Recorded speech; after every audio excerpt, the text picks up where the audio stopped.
Hello, and welcome to the PowerFlow Technologies Motor Control 101 course. In this section, we'll watch a video that shows us a brief history of motor controls and current day technology. We'll learn about contactors and starters, overload protection, short circuit protection, and more. After that, we will take a closer look at starters and learn about the differences between NEMA rated starters and IEC rated starters. Thank you and enjoy the training.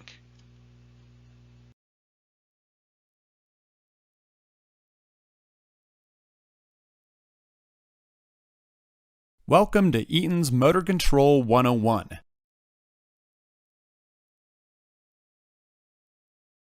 The first topic we'll be discussing is what controls a motor.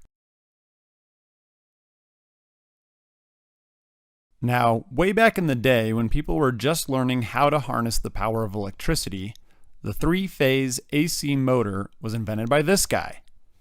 And with this new motor, they needed a way to turn it on and off. So they created this thing called a knife switch. When an operator grabbed the handle, he would move it from one side to the other and it would connect the motor to power. But this wasn't particularly safe for the operator, since when the switch was almost closed, there were arcs formed at the contacts which could injure the operator. Ouch! So they said, scratch that, let's just put the switch inside of an enclosure to protect the operator. They put a handle on the outside and now they could turn on and off the motor, and the arcs were contained inside the box. So what's the problem with this? Well, you have to have someone stand there and physically operate the switch. If you've got 40 motors spread around your plant, you better have an operator who has great endurance if they're going to run all over your plant to operate those motors. Clearly, that isn't going to work for a lot of applications. So they invented this thing called a contactor. Inside the contactor, there's a coil of wire wrapped around a piece of metal. Above that piece of metal, there's another piece of metal that is attached to an electrical bridge, which connects contacts on one side to the other side. This top portion, the metal attached to the electrical bridge, is called an armature. When you apply an electric current through this coil of wire, you end up turning the bottom piece of metal into a magnet. The fancy word for this is an electromagnet. When you've turned on the electromagnet, it attracts the top piece of metal, which is part of the armature, and pulls it down, which in turn closes the electrical contacts on both sides. When those contacts close, it allows current to pass through the contactor and down to the motor. Well, okay, that's pretty cool, but how do I turn off the motor? Well, the first thing you do is you kill power to the coil, which will turn off the electromagnet. But that's not enough to separate the electrical contacts. There's a spring inside the contactor. When the electromagnet is turned on, the top piece of metal overpowers and compresses the spring. But when the electromagnet is turned off, the spring is able to push apart the electrical contacts. So what's the point of all this? Well, it allows for remote operation of the contactor, which thus allows remote operation of the motor. If you put something like a push button on the other side of the circuit that is connected to the contactor's coil, then you can turn on the coil from wherever you want. So imagine a control station with 40 push buttons installed on it. And now the operator can stand there and control all the motors around the facility without even taking a step. What I've done here is I've connected a green start button to control power and connected the other side of the push button to the coil inside of one of Eaton's Freedom Series contactors. When I push the start button, you can see the small black rectangle on top of the contactor move up and down. That is the top of the armature showing through, which is moving inside the contactor. You can also hear the contacts inside opening and closing, as well as the hum of electricity flowing through the contactor coil. Next, I'll remove the top off of the contactor so you can see the electrical contacts inside. Watch the armature and contacts move as I energize and de-energize the coil. Here's a close-up view of the electrical contacts. If the contactor were hooked up to a motor right now, this is where the power would flow through the contactor and out to the motor. Next, let's talk about auxiliary contacts. If we're looking at a contactor from the top down, we've got three-phase power coming in the top, 3 contacts on the inside, 1 for each phase, and 3-phase power going out the bottom. Well, there is a very common accessory that gets added to contactors called an auxiliary contact. Often it's mounted to the side of the contactor. And inside the auxiliary contact module, we have an electrical contact that can be normally open or normally closed. I've drawn a normally open auxiliary. If you grab a normally open auxiliary off of the shelf, it will not pass electricity through it unless it gets changed by an outside force. When it gets attached to the side of a contactor, there is a mechanical connection between the auxiliary contact and the moving parts inside the contactor. In this close-up view of the contactor, you can see the black plastic clip on the side, which moves up and down with the rest of the armature. This is where the auxiliary contact connects to the inside of the contactor. So, when the contactor pulls down, it causes the auxiliary contact to also pull down, which closes the contact inside of the auxiliary.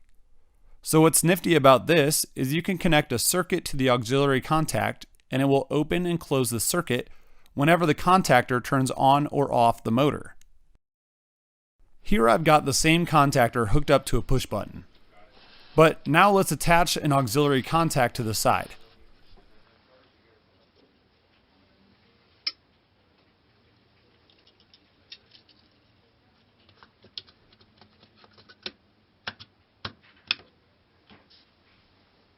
With the aux contact attached, let's wire a red light to it to indicate that the motor is running. Now that there is a red indicator attached to the auxiliary contact, I'll dim the lights and watch what happens when I energize the coil. Basically, the auxiliary contact gives you a status as to whether the contactor is open or closed.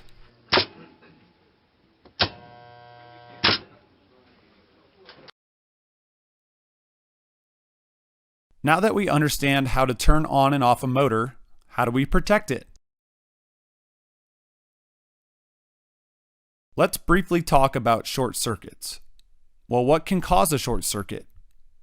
When we're talking about motors, one of the ways we can see a short circuit is when we get a phase-to-phase short. So let's say a forklift operator accidentally nicks the wires going to a motor. He doesn't cut all the way through the wire, but enough to cause 2 of the phases to touch each other.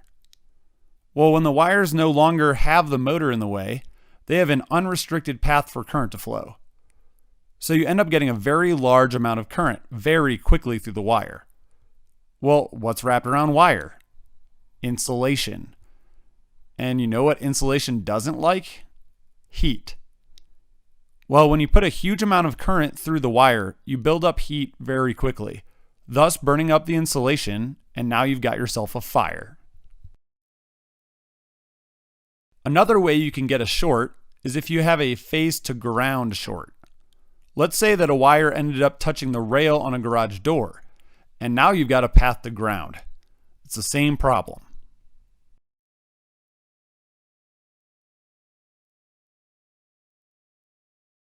One of the popular ways to protect against a short circuit is to use a molded case circuit breaker. And inside of that circuit breaker, there are 2 forms of circuit protection. The first looks like a coil of wire wrapped around a metal core. Sounds familiar, right? Well, next to that coil of wire, there is this thing called a trip bar. When the current passes through the breaker and through this coil of wire, it starts generating magnetism. When you get a large blast of current passing through this coil, it creates a magnet so strong that it pulls the trip bar towards it and causes the circuit breaker to trip. This is called magnetic circuit protection.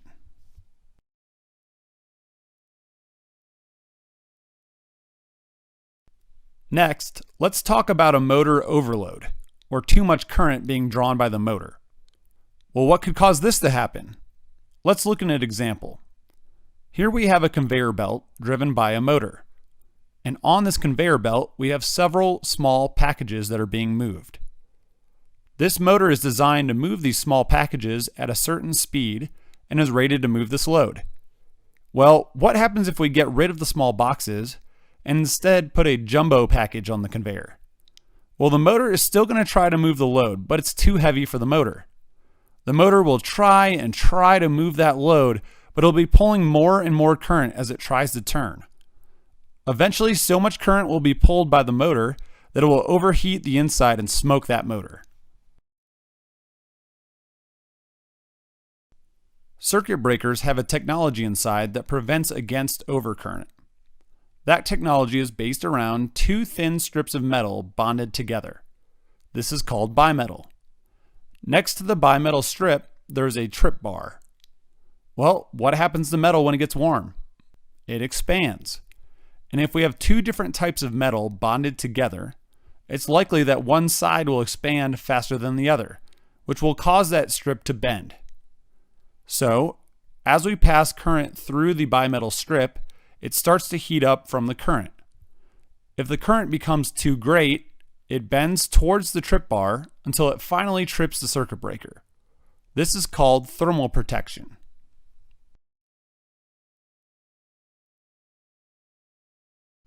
Okay, now let's have a little sidebar conversation about how an electric motor functions. Here I've drawn a graph of current versus time.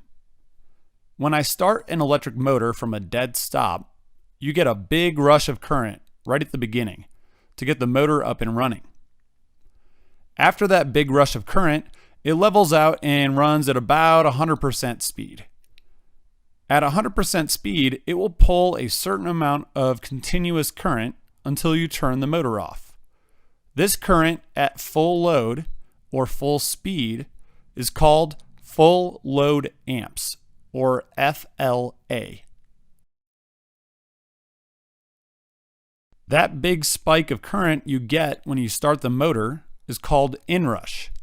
Inrush is usually about 6 to 8 times the full load amps of the motor.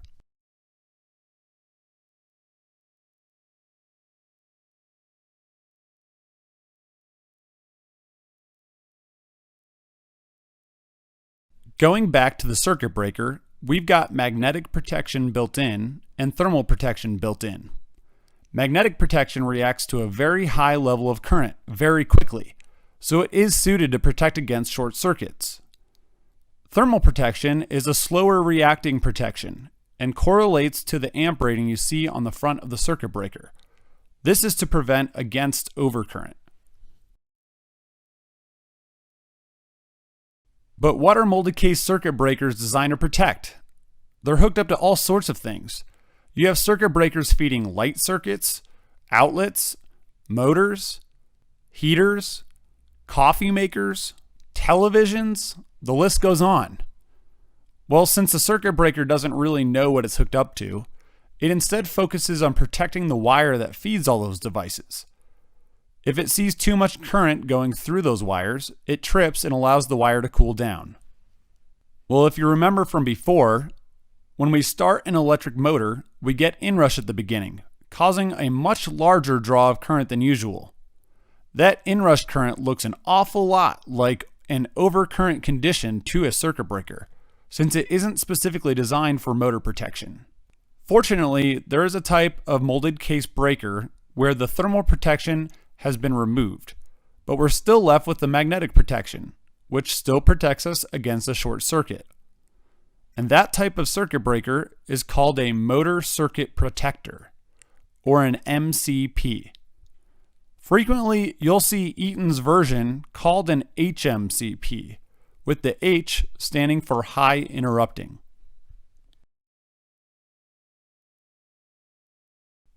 So if we get rid of the overcurrent protection provided by the molded case breaker, we still need to find a way to protect the motor from an overload condition. Here we've got a contactor with our power coming in the top and out the bottom. But now let's add a new component to the contactor. This is called an overload relay. The overload relay has 3 bimetal strips inside that are designed to heat up at the same rate as the windings of the motor. This is different from the bimetals inside the breaker because those bimetals didn't know to ignore the inrush when you start the motor. When you pair an overload relay with a contactor, we call this a starter. Now that we've covered motor protection and motor control, let's put it all together. At the top of the circuit, we have our HMCP breaker, or alternately, we could use a fuse disconnect switch. Next, we have the contactor, followed by the overload relay. Lastly, we have the cables connecting the overload relay to the motor. In this setup, the HMCP provides a way to disconnect the entire circuit from power, as well as providing short circuit protection, since it still has the magnetic protection inside. The contactor provides a means of controlling the motor, and then finally, the overload relay protects our motor from overload conditions. That concludes our lesson on motor control.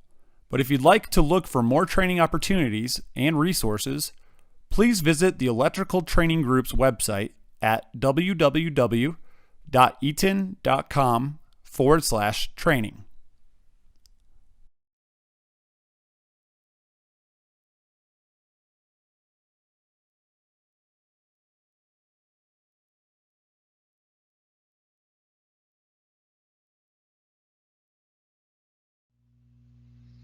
In the previous video, you started with the history of motor controls and moved into present-day technology. The device presented to you in the video looked a lot like the one before you now. That was an Eaton starter. This is a Siemens starter. As we learned, a starter is comprised of a contactor and an overload relay. What that video didn't tell you is that the device you saw and the one before you now are only one half of the pie. These are IEC starters. In reality, there is another version of this technology that is quite prevalent in the North American market. This is called NEMA technology. Let's take a moment to notice some differences. Right off the bat, we can see NEMA is much larger than its IEC counterpart, almost twice the size. We can also see a lot more exposed metal in the NEMA starter, meaning it isn't finger safe. Let's talk a little bit about the organizations behind the ratings and standards that make up the two different types of control products on the market. IEC stands for the International Electrotechnical Commission, whereas NEMA stands for the National Electrical Manufacturers Association. The IEC is a private, non-profit standards organization, whereas NEMA is a trade association of for-profit companies. Both the IEC and NEMA publish standards. However, IEC standards are geared for the global market, whereas NEMA publishes standards for and predominantly used in the United States. IEC products are generally smaller and designed to operate in a tighter range of power requirements. NEMA products are more robust and can safely operate a wider range of power loads. This is why IEC products are smaller and NEMA products are bigger, because NEMA has a beefier design, so it is always operating less than it could actually handle. Of course, this leads to NEMA being more expensive than their respective IEC counterparts. IEC components are designed to be finger safe, which means you have less to worry about when working in a live control panel. However, always proceed with caution when electricity is involved. IEC caters more to global needs, of which size is something that certainly matters. Many buildings around the world were designed and built without electromechanical controls in mind. NEMA products can be larger because many U.S. buildings were designed and built knowing machine controls would have to be present. Here are some typical market segments you might see these products in. These are not complete lists, and of course, you could see NEMA or IEC in any of these segments. IEC is popular in factory automation, process control, OEM, and HVAC markets. OEM stands for Original Equipment Manufacturer, which means it is a company that takes products and uses them as subcomponents in one of their products. For example, how Lenovo may buy a screen from Samsung and a chip from Intel and then use them as components in a laptop that they sell. NEMA is popular in power generation, distribution, and control, pump control, for example, water and wastewater systems, also HVAC, and lighting markets. In the previous section, you learned about the principles of contactors, starters, short circuit protection, and overload protection, and more. In this section, we'll be looking at how these principles are applied to create the general product offerings used in the industry.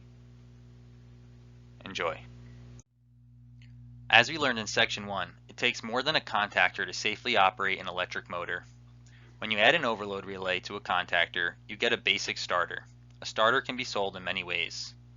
The first two of which are an open starter, which is placed into a larger control panel, and an enclosed starter, which is self-contained and ready to deploy into a control room environment. Most control and automation products require enclosures to protect them from the environment they are deployed in, as well as to protect the humans from the devices, should a catastrophic error occur. Control products are deployed in a wide range of environments, from indoor to outdoor, varying degrees of clean or dirty and wet and dry air, varying degrees of exposure to water and other liquids, even contact with germ-based contaminants.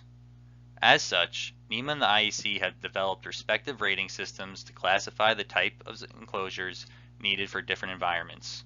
For now, we will focus on the NEMA rating system. The IEC rating system is known as the IP, or International Protection System. This is also commonly referred to as ingress protection. Continue for a short video on the NEMA enclosure ratings.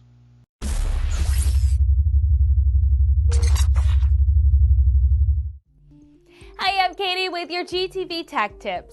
For enclosures, the manufacturer standards are set by the National Electrical Manufacturers Association, or NEMA.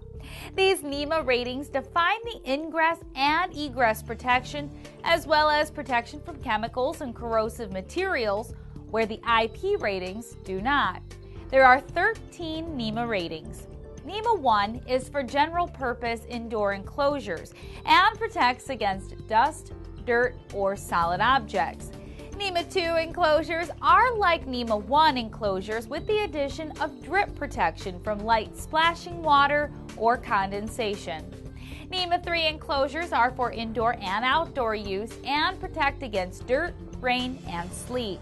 They can have a letter designation of S, R, or X. NEMA 3R enclosures provide more water protection and have a rust-resistant design, as the 3X is corrosion-resistant. NEMA 4 and 4X are watertight and provide protection from rain, sleet, and water from a hose. The NEMA 4X is corrosion-resistant. NEMA 5 is for indoor use only and is dust-tight. NEMA 6 and 6P are submersible enclosures with a limited depth and can provide protection from water or oil. NEMA 7, 8, 9, and 10 are for hazardous locations and are often referred to as explosion-proof enclosures. NEMA 8 can prevent combustion through the use of oil-immersed equipment, and NEMA 9 can prevent the ignition of combustible gas. NEMA 11 enclosures are corrosion-resistant and drip-proof for indoor use. NEMA 12 and 12K are also for indoor use and protects against non-corrosive liquids.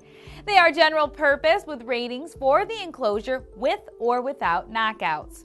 NEMA 13 enclosures are intended for indoor use and provide protection from solid objects, dripping and splashing water, seepage of oil, and non-corrosive coolants.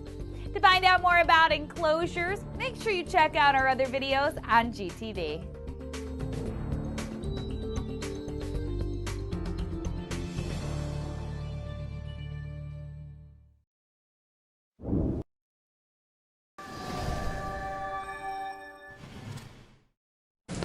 Hi, my name is Tom Fowler, and today we will be discussing the NEMA Type S line of combination starters.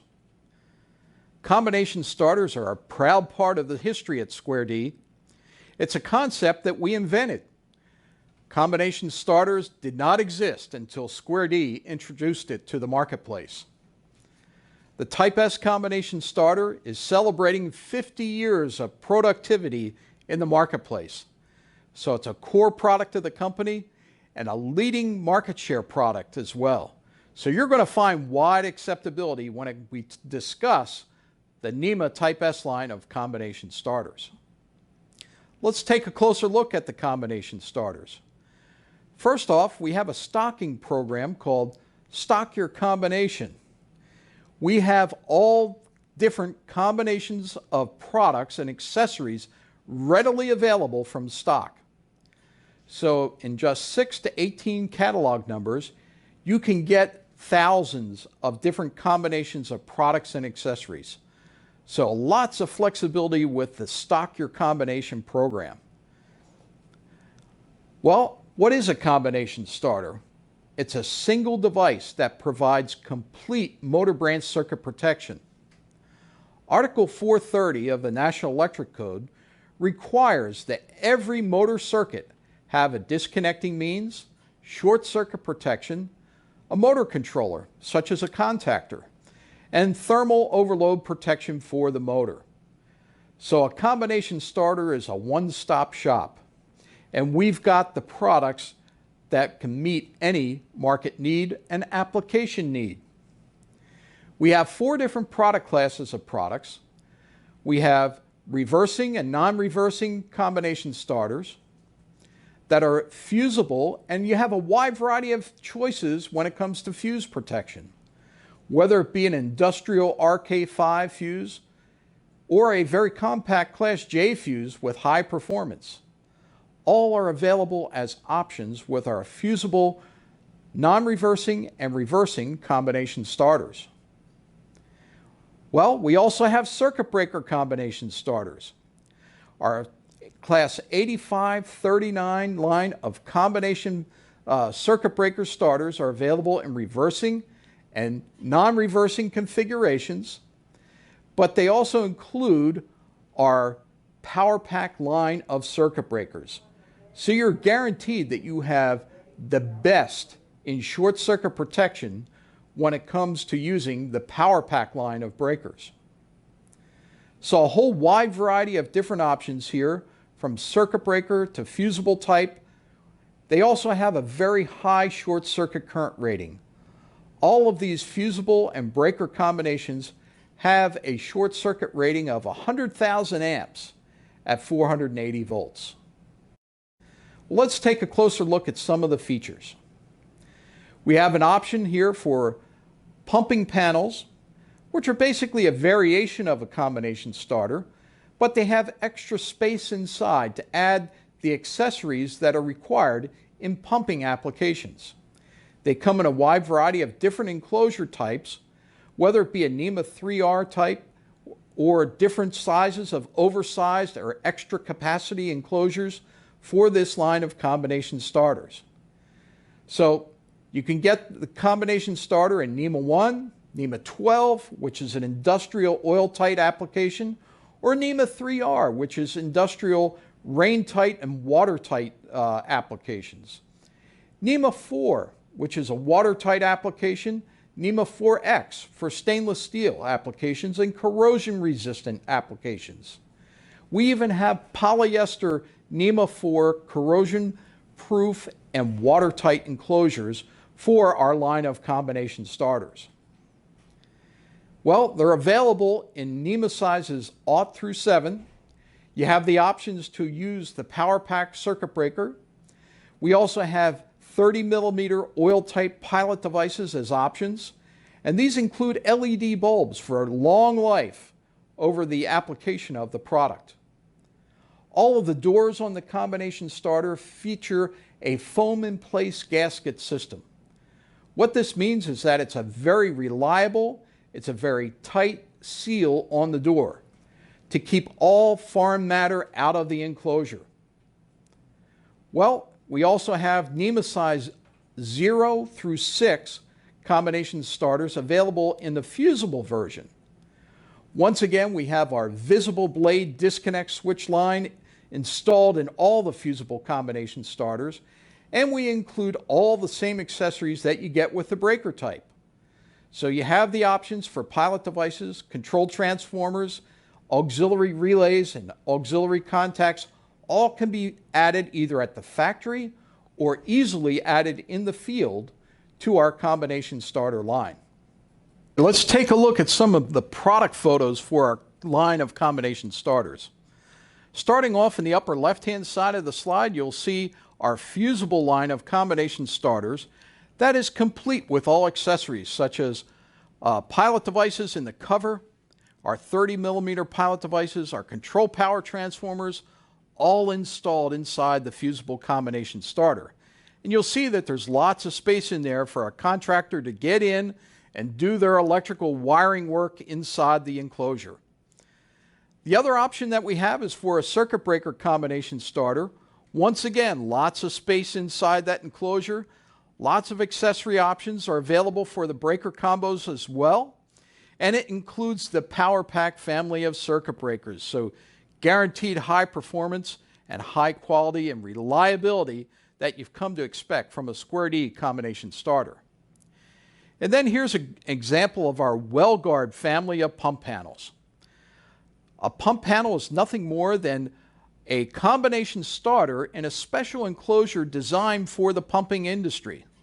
So whether it be for an oil and gas application or an agricultural application where you're pumping water, we have the type of pump panel that your customers need today. So a full range of products here, market share leading products for us, and it's a great product to lead in any construction package. Let's take a closer look at some of the applications. Well, if you see pumping applications for those pump panels, as I say, they're used in either agricultural applications here, such as what you see with a center pivot irrigation system, or they're used on offshore oil rigs. They're all great applications for combination starters. So you'll see these used in construction. There'll be specified NEMA combination starters. You'll see them used in infrastructure and industrial applications, and also in commercial office buildings. Building automation, mechanical contractors, all of these different applications for combination starters are used today. And we have the product to meet those application needs with our product offer. Well, that's a quick overview for our combination starter line. And we want to remind you, if you need additional information on the product, simply go to squared.com or schneiderelectric.com and you'll get all the additional product information that you need for our line of combination starters.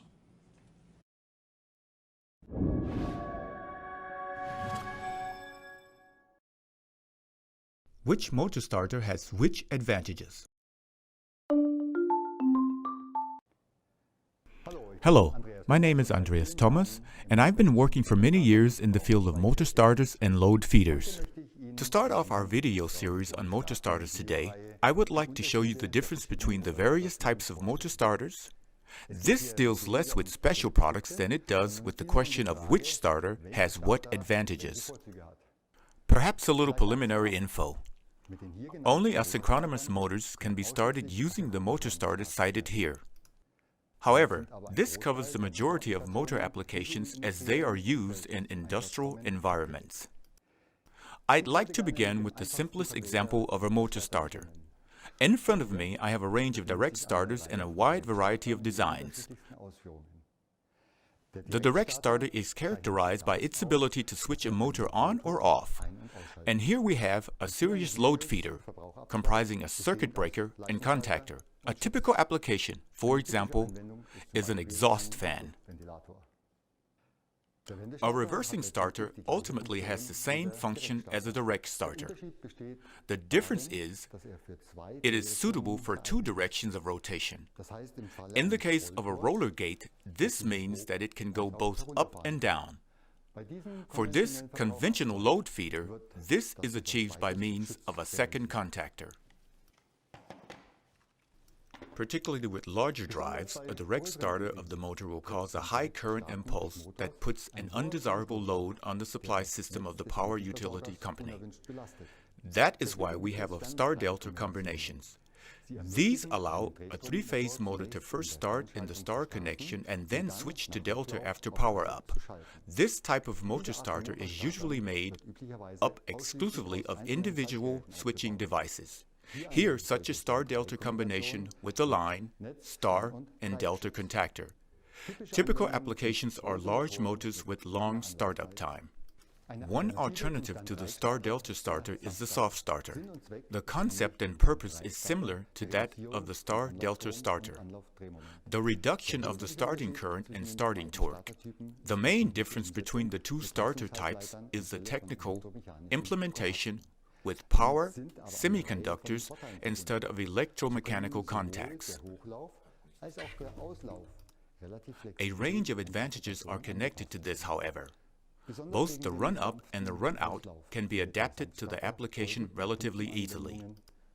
The soft starter is often used in pump applications, especially due to the soft run-out to prevent unwanted hydraulic shocks. Once the application requires a speed other than the rated speed of the motor, the frequency converter is used. A high torque can also be provided with such a device even at low speeds. Depending on the design, the frequency converter can be used for controlled braking. These functions provide a high degree of flexibility, for example for manufacturing equipment. I'll be presenting a lot of other special features in regard to motor starters in separate videos. I look forward to seeing you all again. Siemens, ingenuity for life.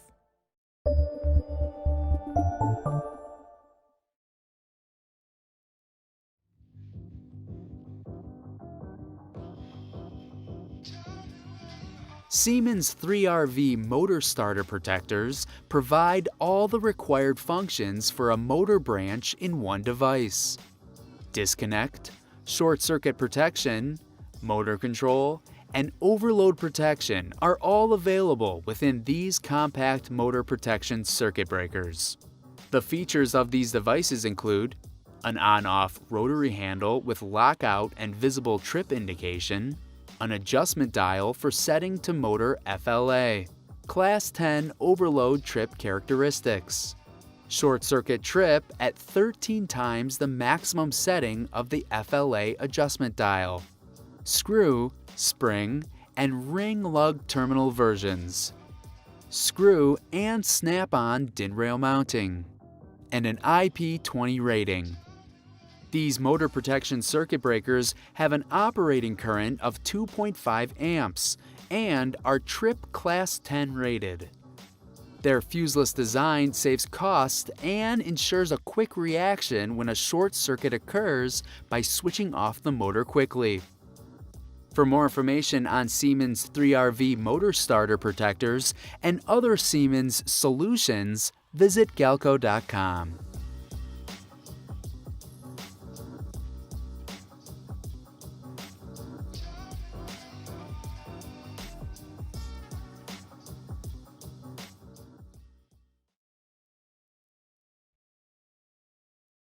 In previous videos, we have talked about variable frequency drives, or VFD, and soft starters.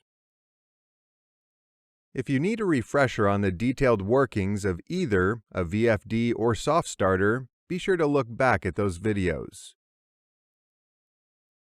The devices are similar in that they control the starting and stopping of industrial motors, but have different characteristics that we will identify in this video.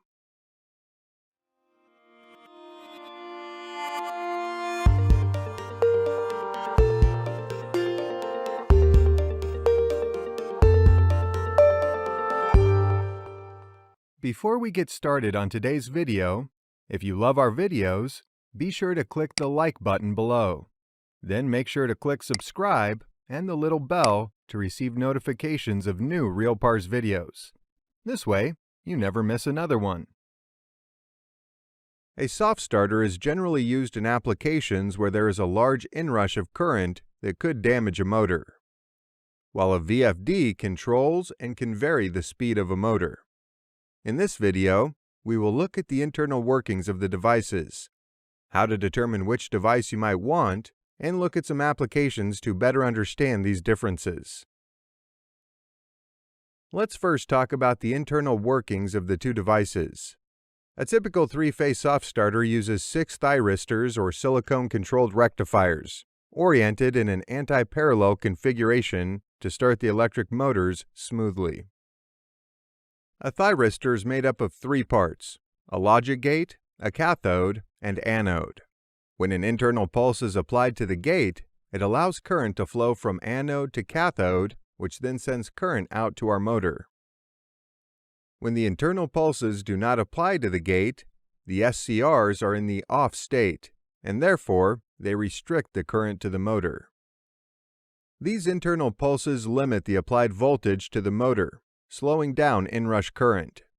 The pulses are sent based on ramp time, so the current will be slowly applied to the motor. The motor, attached to the soft starter, will start up at a nice smooth current and top out at the preset maximum speed. The motor will stay at that speed until we stop the motor, where the soft starter will ramp down the motor in a very similar way as the ramp up. VFDs have three main components: a rectifier, a filter, and an inverter. The rectifier acts like diodes, taking the incoming AC voltage and changes it to DC voltage. Next, the filter uses capacitors to clean the DC voltage, making it a smoother incoming power. Finally, the inverter uses transistors to convert the DC voltage and sends the motor a frequency in hertz. This frequency drives the motor to a specific RPM. We can set the ramp up and down times just like in a soft starter. From what we just covered, we can see that a VFD is basically a soft starter with speed control. So how do we know which device is needed for our application? The decision on which device you choose comes down to how much control your application requires. If your application requires a large inrush of current, but does not require speed control, then a soft starter is the best option. If speed control is required, then a VFD is a must. Also, the price can be a determining factor in a lot of real-world applications. Since a soft starter has fewer control features, the price is lower than a VFD. And finally, if the size of our device is a determining factor, soft starters are generally smaller than most of the VFDs. Let's look at some real-world applications to help us see the difference between a VFD and a soft starter. The first application will be a wastewater pump. A water treatment plant typically has a constant flow of water coming into the plant.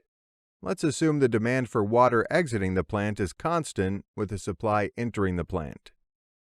Which device would be the best option?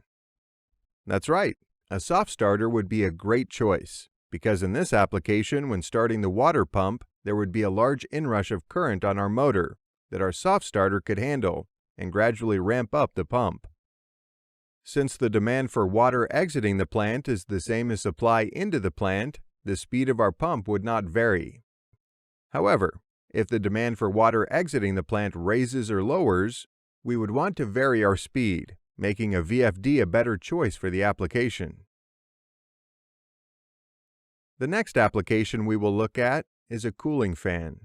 In this scenario, a cooling fan will turn on when the plant air temperature hits a high temperature set point. Once the set point is reached, the cooling fan will slow down to maintain the air temperature unless it drops below a low temperature set point, where it will shut off. However, if the temperature continues to rise and past the high temperature set point, the fan will need to move faster. Which device would work best in this situation? That's right, a VFD would be better than a soft starter, because the speed of the fan will need to vary. If our scenario was only turning the fan on or off based on temperature and not changing the speed, then a soft starter would be a better option. In closing, a VFD and a soft starter can do similar functions when it comes to ramp up or down a motor. The main difference between the two is a VFD can vary the speed of a motor, while a soft starter only controls the starting and stopping of that motor. When faced with an application, price and size are in the favor of a soft starter. A VFD is the better choice if speed control is required. The good news is that if an existing application has a soft starter in place and speed control is later determined to be a requirement, a VFD can easily replace a soft starter. The opposite is true as well. A soft starter can replace a VFD. Want to learn PLC programming in an easy-to-understand format and take your career to the next level? Head on over to realpars.com.